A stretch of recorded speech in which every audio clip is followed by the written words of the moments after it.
Good morning बच्चों। कक्षा 7 की गणित की कक्षा में आप सबका स्वागत है। हमने पाठ 1 परिमेय संख्याएं समाप्त कर लिया है। अब हम पाठ 2 की ओर बढ़ते हैं जिसका नाम है घातांक। तो हम जानते हैं बच्चों कि प्राकृतिक संख्याओं के अनंत समूह में कोई भी ऐसी संख्या नहीं होती है जो सबसे बड़ी हो, यानी कोई भी संख्या जो है वो सबसे बड़ी हमारे पास नहीं होगी। ठीक है, तो यानी प्राकृतिक संख्याओं के अनंत समूह में कोई भी संख्या जो है वो सबसे बड़ी नहीं होती है। ये नहीं कह सकते हम कि ये संख्या जो है वो सबसे बड़ी होगी। ठीक, अब मान लीजिए हम एक संख्या की ओर विचार करते हैं, जैसे कि हमारी ये दी गई संख्या है। क्या आप इसे आसानी से पढ़ सकते हैं? देखिए, एक नज़र में हम इसे आसानी से नहीं पढ़ पाएंगे। इसी तरीके से चाहे पृथ्वी का द्रव्यमान किलोग्राम में हो, जैसे कि ये दिया हुआ है, इसको सुगमता से हम नहीं पढ़ सकते हैं। तो इसको सुगमता से हम नहीं पढ़ सकते हैं। जब हम सुगमता से पढ़ नहीं सकते हैं तो उनका योग, अंतर, तुलना करना, गुणन करना सामान्य विधियों के द्वारा जो है अत्यंत इसका दुष्कर होगा। अतः इसके लिए हमें घातांक की आवश्यकता हुई। या संख्याओं के आधार और उनसे संबंधित घातों के बारे में जो है हम इसके चर्चा करेंगे और उनका प्रयोग किस प्रकार से किया जाता है इसके बारे में हम सीखेंगे। तो हमारे पास आ रहा है घातांक। घातांक के लिए हमें कुछ बातों को जानना आवश्यक है। बच्चों, अब हम बात करते हैं, जैसे कोई संख्या हमने ले ली 1 और उसके बाद 5 जीरो। ठीक है, अब इसे हम किस तरीके से व्यक्त कर सकते हैं? 10 गुणे 10 गुणे 10 गुणे 10 गुणे 10। ठीक है, इस तरीके से हम इसे लिख सकते हैं ना। 1 लाख हमारी ये संख्या है, इसको हम 10 गुणे 10 गुणे 10 गुणे 10 गुणे 10 की तरीके से लिख सकते हैं। तो इसका क्या मतलब हुआ कि 10 का कितनी बार गुणा हुआ? 1, 2, 3, 4 और 5 बार। 10 का 5 बार गुणा हुआ है, तो इसे हम 10 टू द पावर 5 के रूप में भी लिख सकते हैं। 10 की घात के रूप में भी लिखेंगे 10 टू द पावर 5। ठीक, इसी तरीके से इसे पढ़ा भी जाता है, 10 की घात 5 पढ़ा जाता है। तो इस प्रकार जो है लिखने की पद्धति जो है वो घातांक कहलाती है। घात के रूप में हमने लिखा। अब यहाँ पर ध्यान दीजिए, जो ये 10 है हमारा, ये क्या कहलाता है? आधार। ठीक है बच्चों, जो ये नीचे दी हुई संख्या है जिसके और ये पावर के रूप में जो दिया हुआ है, पावर के रूप में जब लिखते हैं तो जो संख्या दी हुई है उससे ऊपर बराबर में नहीं लिखते हैं, ऊपर छोटे उसमें हम उसका पावर लिखते हैं। ये जो जिसकी घात है तो इसे हम आधार कहते हैं, और जो ऊपर की तरफ लिखा हुआ है इसे क्या कहते हैं? घात कहा जाता है।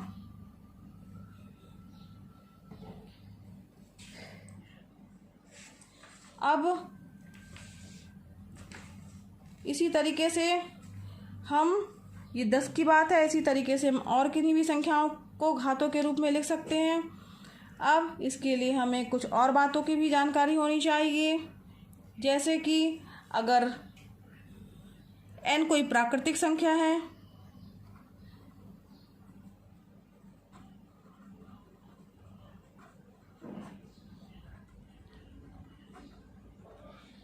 तो तब हम अगर धन पूर्णांक लिए हैं और उसकी घात जो है n कर रहे हैं, तब उसका मान क्या आएगा? धन पूर्णांक ही आएगा। अगर n क्या है? कोई समप्राकृतिक संख्या है,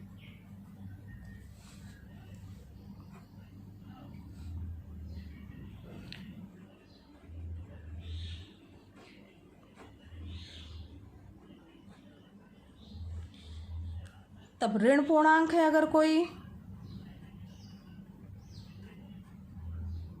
उसकी पावर अगर हम n लिख रहे हैं तो हमें क्या प्राप्त होगा? धन पूर्णांक होगा। अगर n कोई विषम प्राकृतिक संख्या है,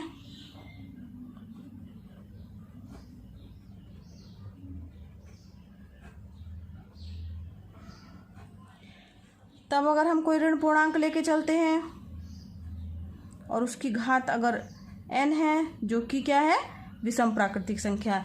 ये जो है n यहाँ पर सम था।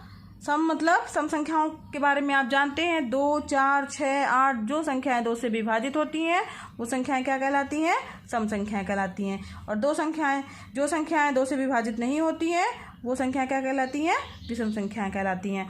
तो अगर n विषम पूर्णांक है तो कोई भी ऋणात्मक पूर्णांक वाली संख्या अगर यहाँ पे लिखी हुई है और n का मान क्या है, विषम कोई भी संख्या दी हुई है, तब यहाँ पर हमें क्या प्राप्त होगा, ऋण पूर्णांक ही प्राप्त होगा। ठीक है। अब n अगर सम है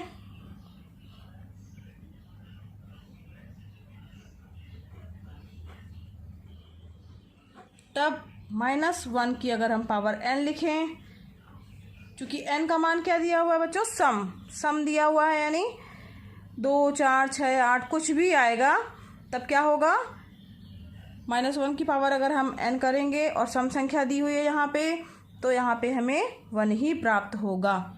ठीक है। और यदि n विषम प्राकृतिक संख्या होगी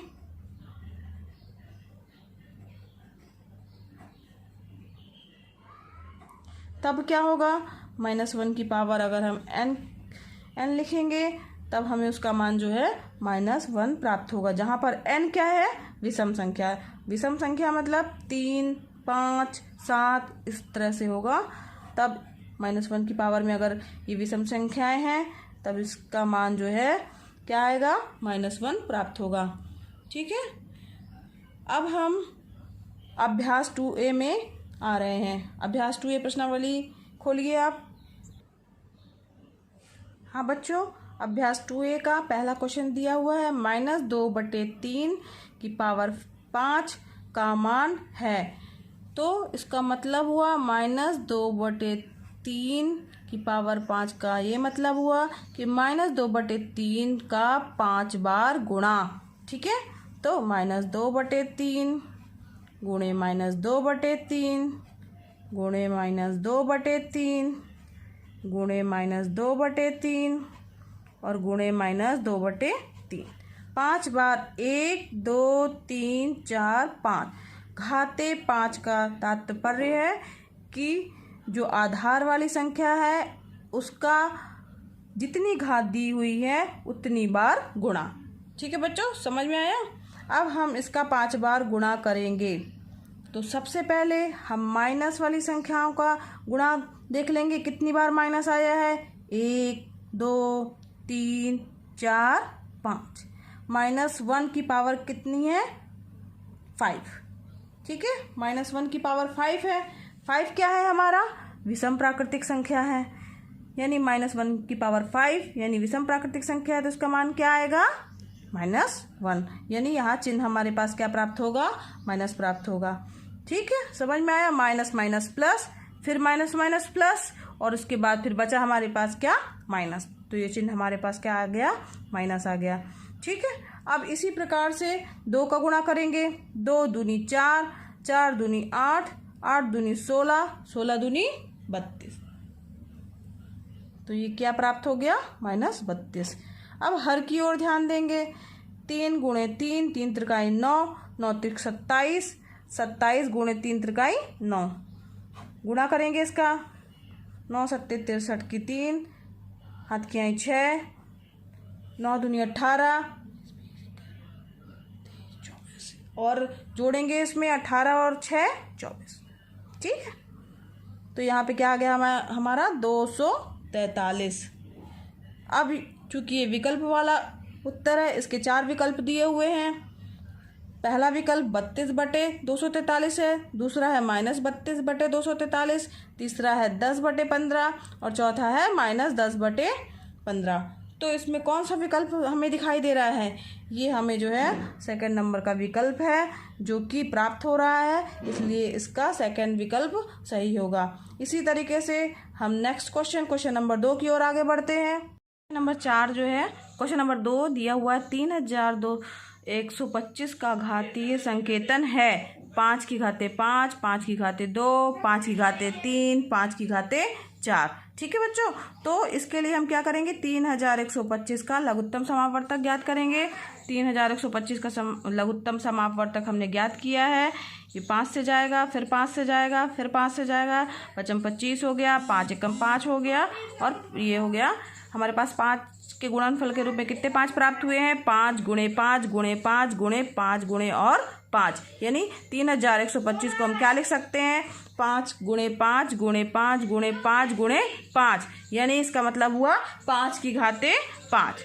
5 आधार है क्योंकि 5 का गुणा हो रहा है, और चूंकि 5 का गुणा कितनी बार हो रहा है, 5 बार हो रहा है, इसलिए जो है वो कितनी बार आया है, ये 5 बार आया है, इसलिए इसको घात के रूप में क्या लिखेंगे, 5। तो 5 की घाते 5, ऑप्शन देखेंगे कौन सा सही है, पहला ऑप्शन हमारा सही है, इसलिए जो है इसका घातीय संकेतन क्या होगा, 5 टू द पावर 5, यानी 5 की घाते 5। अब हम चलते हैं नेक्स्ट क्वेश्चन की ओर, क्वेश्चन नंबर 3 की ओर।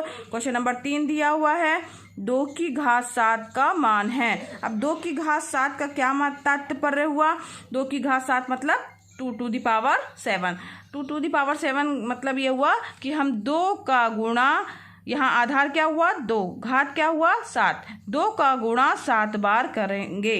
2 गुणे 2 गुणे 2 गुणे 2 गुणे 2 गुणे 2 गुणे 2, कितनी बार किया हमने, 7 बार किया है, 7 बार किया है। ठीक है, अब हम इसका गुणा करेंगे, 2 दूनी 4, 4 दूनी 8, 8 दूनी 16, 16 दूनी 32, 32 दूनी 64, और 64 में फिर 2 का गुणा, 64 में 2 का गुणा करेंगे तो क्या आ गया हमारा 128, 128 आ गया। अब इसमें हम देखेंगे बच्चों कि ये जो 128 है हमारा, वो कौन सा ऑप्शन दिया हुआ है, ऑप्शन नंबर 3 दिया हुआ है 128, इसलिए इसका सही आंसर क्या होगा 128, तीसरा वाला विकल्प जो है वो सही होगा।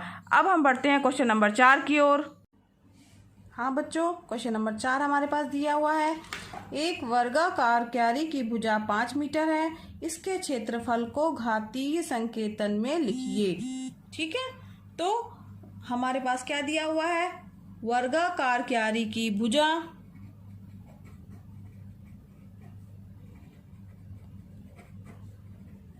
कितनी दी हुई है, 5 मीटर। ठीक है, मी के बाद बिंदी लगा है इसका, या लगा है, या खाली मी लिखा है, या मीटर लिखा है, इन तीनों का मतलब क्या होता है, एक मी यानी मीटर। ठीक है, इनकी भुजा की लंबाई कितनी दी हुई है, 5 मीटर दी हुई है। अब इसके बाद लिखा है इसके क्षेत्रफल को घातीय संकेतन में लिखिए। तो हमें पता होना चाहिए कि वर्गाकार आकृति का क्षेत्रफल क्या होता है, उसका सूत्र क्या होता है। तो इसका सूत्र होता है क्या, वर्ग का क्षेत्रफल बराबर, किसी को पता है बच्चों क्या होता है, बताइए। वर्ग का क्षेत्रफल बराबर होता है, अगर भुजा दी हुई है तो भुजा गुणे भुजा। वर्गाकार आकृति क्या कहलाती है, जिसकी सभी भुजाएं क्या होती हैं, आपस में बराबर होती हैं। जैसे कि ये आकृति हो गई, ये भी बराबर होगा, ये भी बराबर होगा, ये भी बराबर होगा, और ये भी, ऐसी आकृति क्या कहलाती है, वर्गाकार आकृति कहलाती है। इसका क्षेत्रफल क्या होता है, ए का स्क्वायर या भुजा का स्क्वायर या भुजा गुणे भुजा। ठीक है, समझ में आया। तो वर्ग का क्षेत्रफल बराबर भुजा गुणे भुजा। अब हमारे पास भुजा दी हुई, कितने दी हुई है, 5 मीटर, 5 मीटर गुणे 5 मीटर, 5 गुणे 5 करेंगे तो कितना आएगा, 25, और मीटर गुणे मीटर हो गया, यानी वर्ग मीटर या मीटर स्क्वायर लिख सकते हैं इसको, मीटर स्क्वायर, या इसी को लिख सकते हैं कि घाते 2 को बोलते हैं वर्ग या वर्ग मीटर। ठीक, समझ में आया। यही हमारा प्रश्न था कि इसके क्षेत्रफल को घातीय अब ये तो हमारा क्षेत्रफल प्राप्त हो गया, अब इसे क्या करना है, हमें घातीय संकेतन में लिखना है। तो घातीय संकेतन मतलब 5 गुणे 5 यानी 5 की पावर 2 वर्ग मीटर। ठीक है,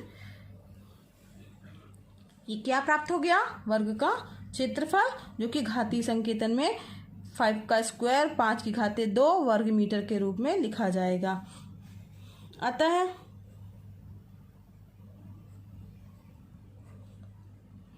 वर्गाकार क्यारी का क्षेत्रफल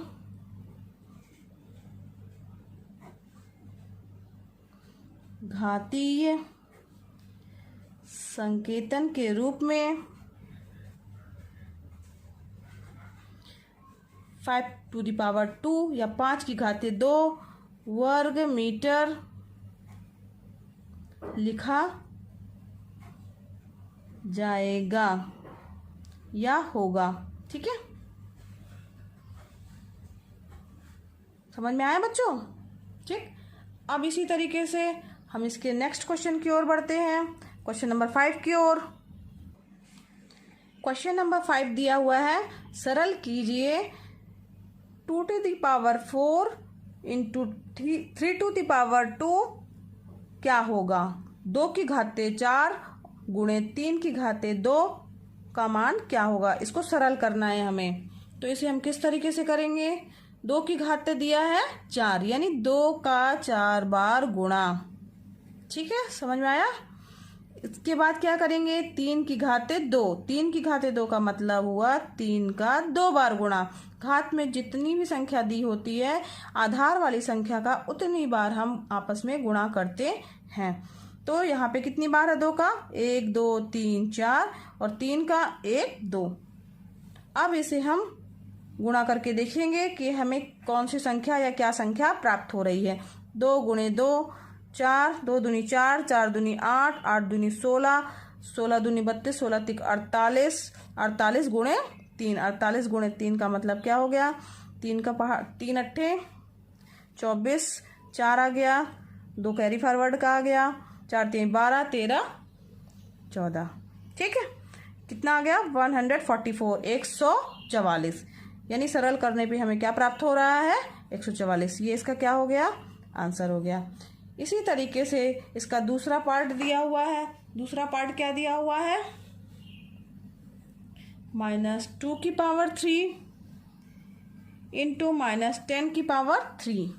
ये आपका होमवर्क है, ये आपको स्वयं करना है, कॉपी में करना है और देखना है कि सरल करने के बाद इसका आंसर क्या प्राप्त हो रहा है। इसी तरीके से क्वेश्चन नंबर 6 दिया हुआ है।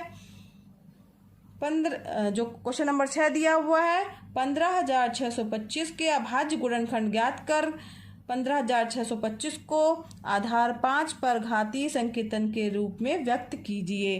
तो इसे भी जो दिया हुआ है हमारे पास, क्या इसके लिए मैं हिंट कर दे रही हूँ, करना इसे आपको ही है, आपके लिए होमवर्क है।